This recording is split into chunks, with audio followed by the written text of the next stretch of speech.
കുഞ്ഞൻ ഗുളികയ്ക്കകത്തുള്ളത്. ഇതാണ് ആ സാധനം, കണ്ടോ?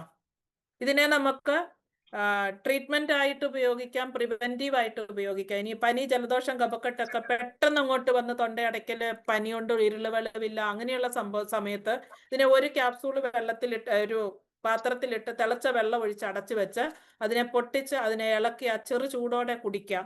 അതുപോലെ തന്നെ ആവി പിടിക്കാനും ഇത് ഉപയോഗിക്കാം. ഇത് ഫേസ് പാക്ക് ചെയ്യാനായിട്ട് ഉപയോഗിക്കാം. ഇതൊരു യൂണിവേഴ്സൽ പ്രൊഡക്റ്റ് ആണ്. പലതരത്തിൽ നമുക്കിത് ആവശ്യാനുസരണം ഉപയോഗിക്കാൻ പറ്റും. പിന്നെ ചെയ്യേണ്ടത് നന്നായിട്ട് വെള്ളം കുടിക്കുക, എക്സസൈസ് ചെയ്യുക. തൽക്കാലം ഇത്രയും മതി. ന്യൂട്രിചാർജ് മാൻ, ന്യൂട്രിചാർജ് വെജമേഗ 2 എണ്ണം, അത് രാവിലെയും വൈകിട്ടും ആക്കാം, ഒന്നിച്ച് വേണേലും ആക്കാം. ഗാമ റൈസിനോട് രാവിലെയും വൈകിട്ടും കഴിക്കുന്നത് തന്നെയാണ് നല്ലത്. ഇനി അത് സമയം അനുവദിക്കുന്നില്ല, അല്ലെങ്കിൽ നമ്മൾ മറന്നു പോകും എന്നുണ്ടെങ്കിൽ ഏതെങ്കിലും ഒരു ടൈം ഫിക്സ് ചെയ്യുക.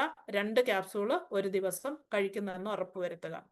ന്യൂട്രിചാർജ് S5 കഴിക്കാം. അതുപോലെ തന്നെ കയ്യിൽ കൊണ്ട് നടക്കാവുന്ന ഒരു ഡ്രോപ്പ് ഉണ്ട്, പഞ്ചതുളസി ഡ്രോപ്പ്. അത് ഉറപ്പായിട്ടും കൊണ്ട് നടക്കണം.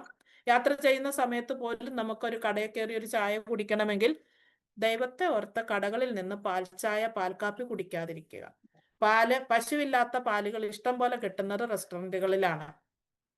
പശുവിൻ്റെ ഒന്നും ആവശ്യമില്ലാന്ന് ഇപ്പൊ പാല് കിട്ടാൻ. അതുകൊണ്ട് കട്ടൻ ചായ, കട്ടൻ കാപ്പി കുടിക്കാം. ആ സമയത്ത് ബാഗ് തുറക്കുക, പഞ്ചതുളസി എടുക്കുക, ഒരു 3-4 തുള്ളി ഒഴിക്കുക. പഞ്ചതുളസിയുടെ പൊട്ടിക്കാത്ത 2 കുപ്പിയും കൂടെ കയ്യിൽ കരുതുക. ഇത് നിങ്ങൾ ഒഴിക്കുമ്പോൾ ഇത് എന്തിനാണെന്നും കൂടെ ചോദിക്കാൻ കണ്ടു നിൽക്കുന്ന ആളിനൊരു ത്വര തോന്നും. അതെന്തിനാ? ഉണ്ടോ കയ്യില്? ഉണ്ട്, വണ്ടിക്കൂലി മുതലാകും.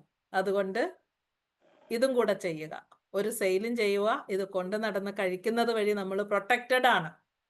നമ്മൾ നടക്കുന്ന വഴിയിൽ ഇഷ്ടം പോലെ രോഗാണുക്കളുണ്ട്. നമ്മുടെ ശരീരം ഏറ്റവും വൾണറബിൾ സ്റ്റേജിലാണ്. ഇപ്പോൾ ഒരു അസുഖം വന്ന് പുറത്തിറങ്ങിയ ആള് കറക്റ്റായിട്ട് ശ്രദ്ധിക്കേണ്ടത് വേറൊരു അസുഖം കൂടെ വന്ന് പിടിക്കാതിരിക്കുക. കൊളസ്ട്രോൾ വന്നതൊന്നും കാര്യമാക്കണ്ട, അത് ഈ കൂട്ടത്തിൽ അതങ്ങ് ഒഴുകിപ്പൊക്കോളും.